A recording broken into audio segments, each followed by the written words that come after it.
Question 71. Chantal Pierre owns a large investment fund in Swami, a country with an emerging market. She is Swami's largest dealer of developed market equities. When Pierre places a buy order for her fund, the price of developed market equities significantly rise, prohibiting many local investment funds from purchasing the securities. Similarly, when Pierre places a sell order, equity prices significantly decline. In this way, Pierre always manages to obtain the best price for her transactions.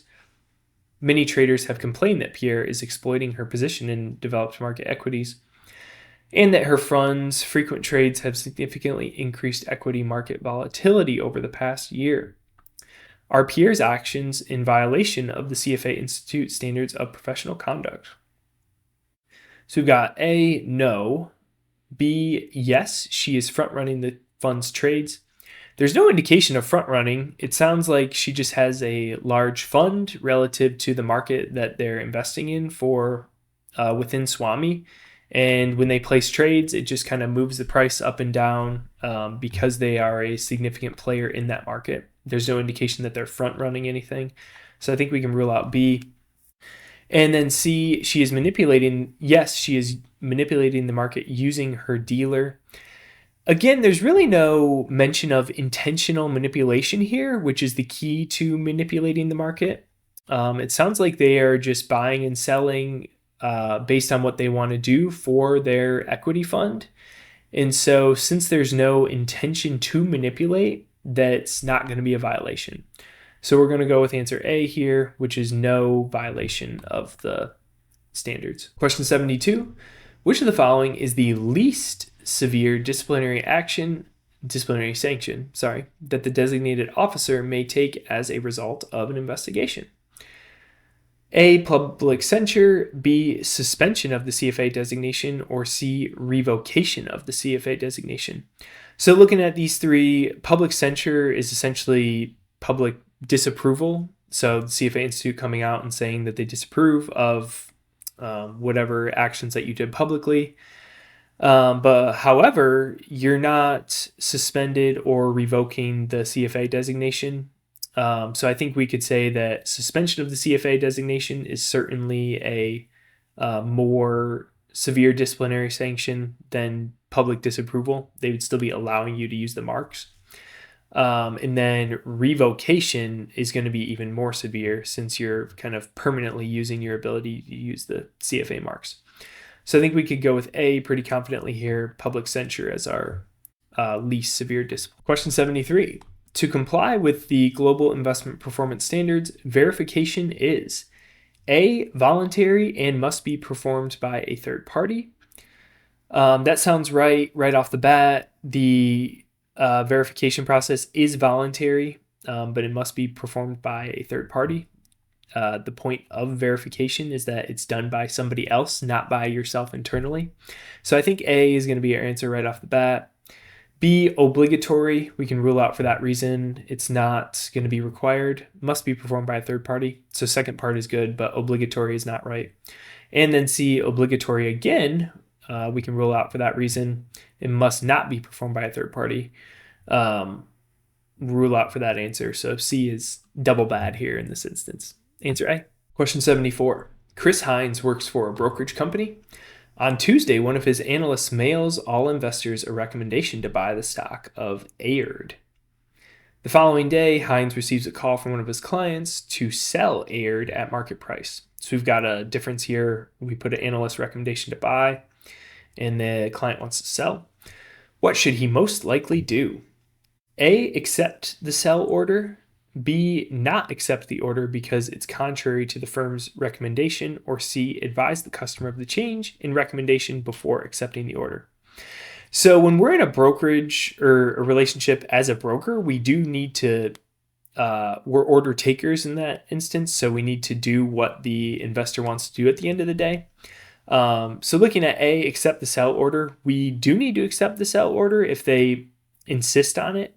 However, I think we need to go one step further and let them know about that research. If it was snail mailed on a Tuesday, the investor probably didn't receive that research yet. So we should inform them. So that leaves B, not accept the order, not as an option. We can't just outright deny the order. It's the client's money at the end of the day. So if that's what they want, then that's what needs to be done.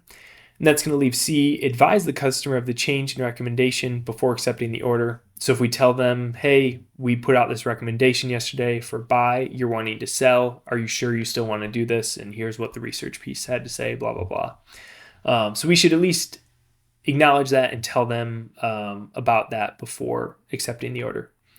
Answer C. Question 75. Jared Blaine is a Los Angeles stockbroker and analyst.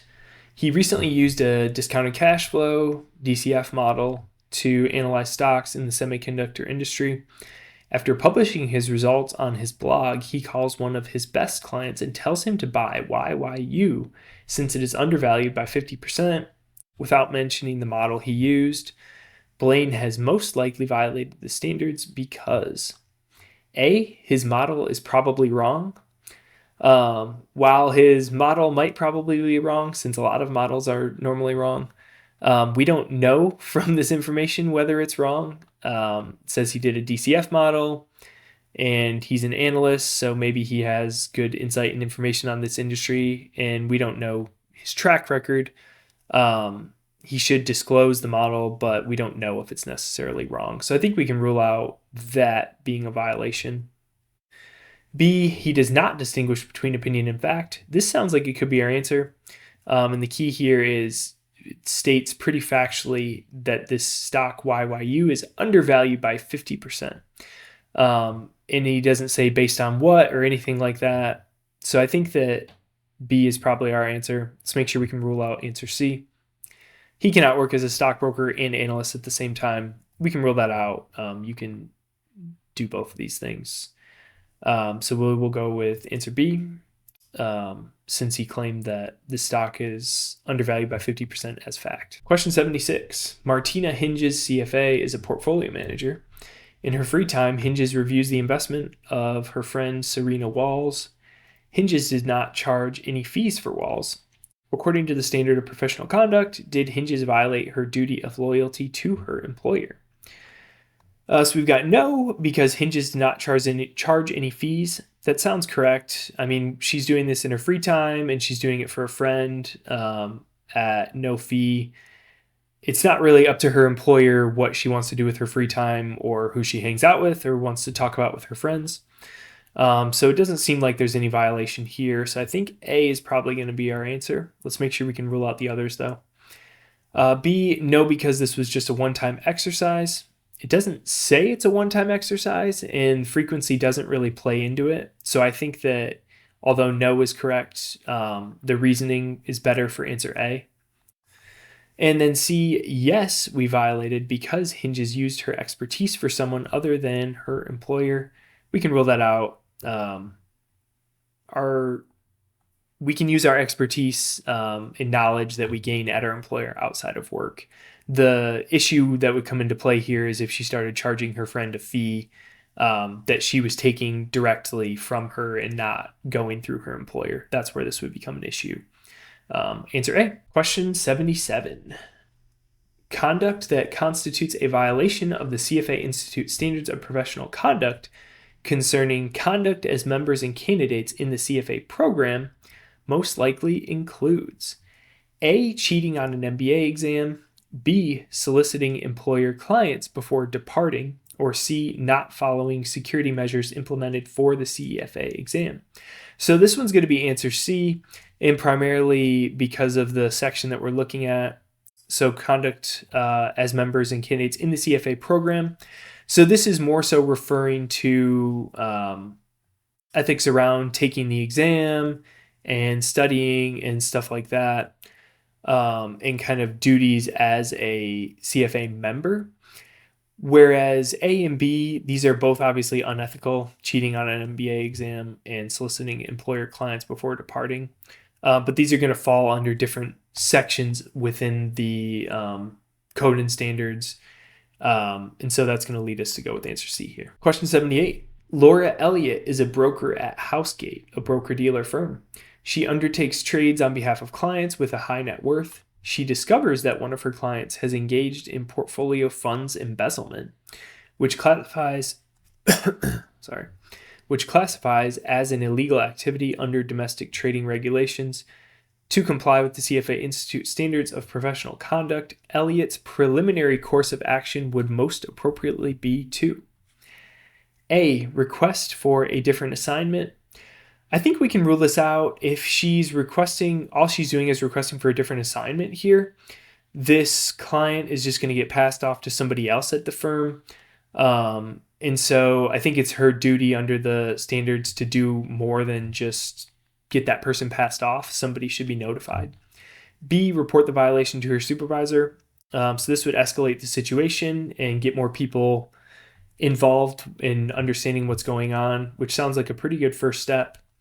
C, report the violation to the regulatory authorities. So this would also be a good option under this scenario. However, the key here is we're looking at preliminary course of action. So the first step to do under these three options, the first would be reporting to a supervisor. Eventually, it may go to reporting to regulatory authorities, or they might have to request for a different assignment if their supervisor and regulatory authorities weren't willing to do anything.